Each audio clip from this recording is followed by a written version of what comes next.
കൂട്ടുകുളത്തിനരികെ സ്ഥാപിച്ചിട്ടുള്ള 45 അടി ഉയരത്തിലുള്ള തോമാശ്ലീഹായുടെ പടുകൂറ്റൻ ശില്പവും ഫ്രാൻസിൽ നിന്നും കൊണ്ടുവന്ന ഓട്ടുമണി മുഴങ്ങുന്ന പള്ളിയുടെ മണിഗോപുരവും ഈ ദേവാലയത്തിൻ്റെ ചരിത്രപരമായ ഗരിമ കൂട്ടുന്നുണ്ട്.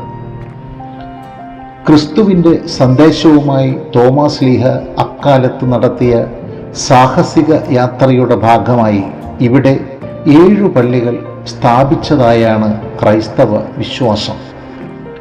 മാല്യങ്കര, കൊല്ലം, നിരണം, നിലയ്ക്കൽ, കൊക്കമംഗലം, കോട്ടക്കാവ്, പിന്നെ ഇക്കാണുന്ന പാലയൂർ എന്നിവിടങ്ങളിലാണത്രേ തോമാശ്ലീഹ പള്ളികൾ സ്ഥാപിച്ചത്.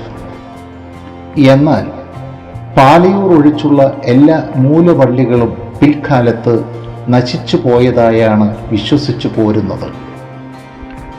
പാലയൂരിൽ മാത്രമാണ് യഥാർത്ഥത്തിൽ വിശുദ്ധ തോമാശ്ലീഹായുടെ ചരിത്ര ശേഷിപ്പുകൾ സംരക്ഷിച്ചു പോരുന്നതത്രേ. ഇവയൊക്കെ തെക്കേ ഇന്ത്യയിലെ അറിയപ്പെടുന്ന തീർത്ഥാടന കേന്ദ്രങ്ങളായി ഇന്നും നിലകൊള്ളുകയാണ്.